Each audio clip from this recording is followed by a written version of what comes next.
আমার পাঠান যখন কিলহিম যখন আমি সেন্সারে জমা দিই, তখন পাঠানের কাগজপত্র নিয়ে অনন্য মামুন যায় সেন্সার বোর্ডে। তখন সেন্সার বোর্ডের ভাইস চেয়ারম্যান বলতেছে যে আপনি পাঠান যে আনছেন, বাংলাদেশ ব্যাংকের কাগজ কোথায়? বলতেছে বাংলাদেশ আপনার যে টাকা, বাংলাদেশ থেকে যে টাকাতে আপনার ছবিটা আনছেন সেই কাগজ কোথায়? সেই কাগজ কিন্তু সে সেন্সার বোর্ডে দেখাইতে পারে না। এবং তখন বলছে যে আপনি কিভাবে টাকা আনছেন, কিভাবে সেই লেনদেন কোথায়, সে কিন্তু দেখাতে পারে না। এটা নিয়ে সেন্সার বোর্ডের সাথে ভাইস চেয়ারম্যানের সাথে তার অনেকটা একটা তর্ক হয়েছে। হ্যাঁ, এটা আমি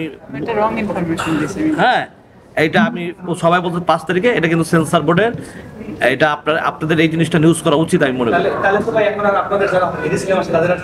না, চিন্তা কেন হবে? কারণ কি এখানে সে যে পাঠানটা আনছে, ইন্ডিয়ার থেকে পাঠানটা আনছে, না হলে তো 50-60 লাখ টাকা লাগছে। সেই টাকাটা যেই টাকাটা 1 টাকাই লাগুক, আমি মনে করি 1 টাকাই লাগুক, সেই টাকাটা তো বাংলাদেশ ব্যাংকের মাধ্যমে ওইখান থেকে টাকা আনবে, সেইভাবে কিন্তু ছবিতে পাঠানটা আনে নাই। এবং সেন্সার বোর্ডের ভাইস চেয়ারম্যানের ইন্টারভিউটা আপনার নেন, আমি যা বলছি। এবং আমার লোক ছিল এখানে স্ট্যান্ড না দাঁড়ায়, আমার 2জন লোক ছিল, এবং 2জন লোকের সামনে এই সেন্সার বোর্ডের ভাইস চেয়ারম্যানের সাথে এই ব্যাপারটা নিয়ে কথা হয়েছে। আসলে হিরো এত সুন্দর নাচতে পারে আমিও জানতাম না, ঠিক আছে?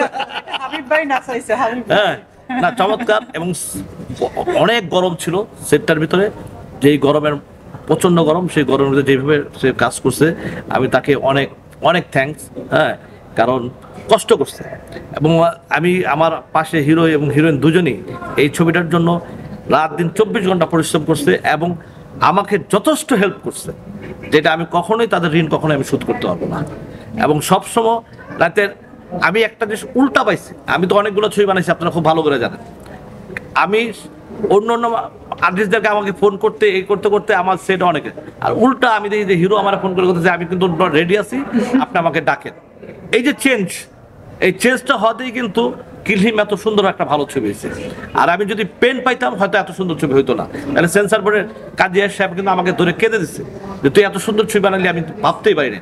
যে খসরু ভাই, আপনারা ভালো করে জানেন যে খসরু ভাই এই পথ কোনো ছবি নিয়ে আপনার মুখ খোলে নাই, এবং আমার ছবিটা নিয়ে মুখ খুলছে। কারণ খসরু ভাইকে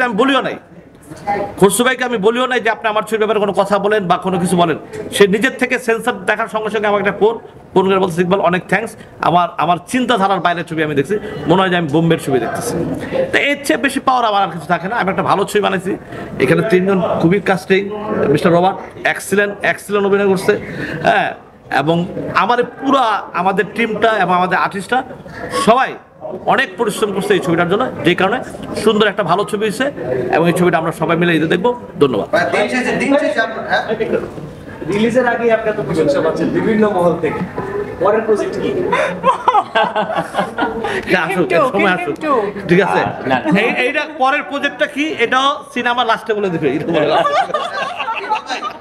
দিন শেষে ট্রেলার টিজার লঞ্চ হলো, গানও লঞ্চ হলো, দিন শেষে আপনার প্রত্যাশা কি দর্শকদের কাছে কিছু কি বলতে পারেন? ইকবাল ভাইয়ের আগে একটা কথা বলে দিই, আপনারা এইটাতে তো ডান্স মোটামুটি করেছি, তা আমরা আরো প্র্যাকটিস করে, আপনার নেত্রীদা লিডারে একটা গান আছে ম্যাড ইন বাংলাদেশ, ঢাকার পোলার চেয়েও বেশি স্ট্রং বিট ওইটাতে, তো ওইটাতে আমরা প্র্যাকটিস করে খুব ভালোভাবে ওইটাতে ডান্স করব। ম্যাড ইন বাংলাদেশ গানটা অনেক সুন্দর একটা গান, ঢাকার পোলার মতো।